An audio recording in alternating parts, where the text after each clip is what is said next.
Bonjour, dans l'actualité de ce jeudi 17 mars, tout d'abord ce miracle survenu hier soir dans la station Saxe-Gambetta. Un homme d'une quarantaine d'années a survécu à une chute sous le métro. L'accident a eu lieu peu après 23 heures.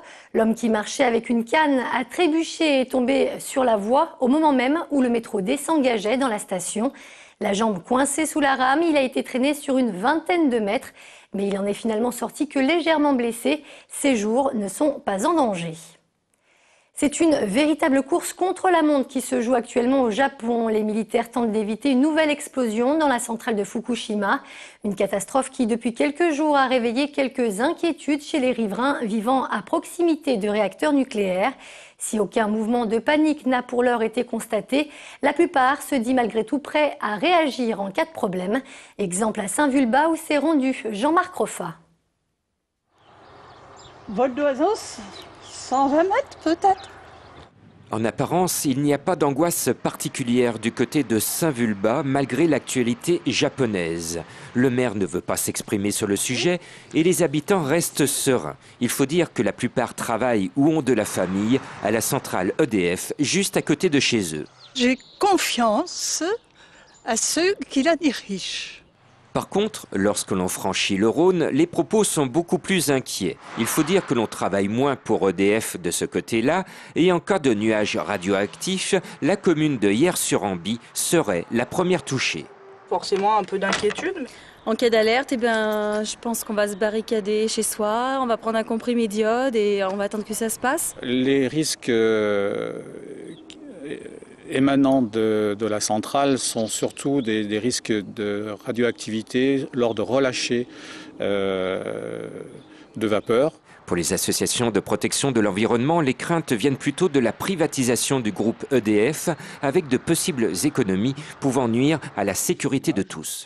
Si c'est privatisé, eh bien, les gens vont faire une recherche de profit et la recherche de profit n'est pas bonne pour la maintenance et l'entretien des centrales.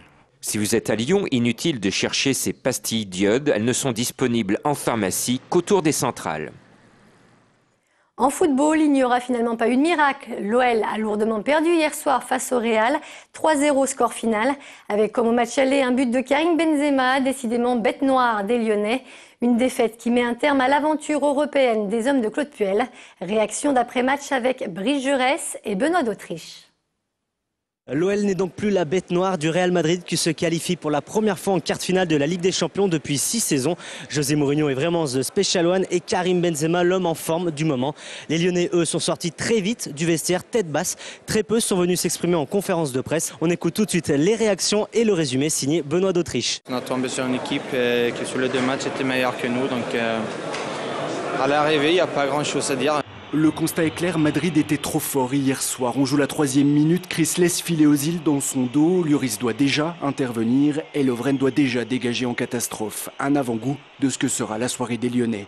Le public madrilène devra quand même attendre la 36e minute pour voir Marcelo perforer une défense de l'OL bien passive. 1-0 et déjà l'impression que le match est terminé.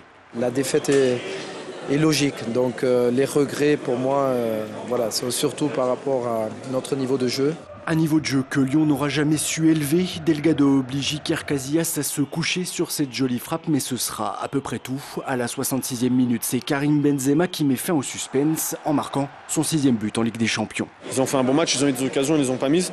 Et puis nous derrière, on a réussi à concrétiser nos occasions. Mais sur la première mi-temps, non, ils ont fait un bon match.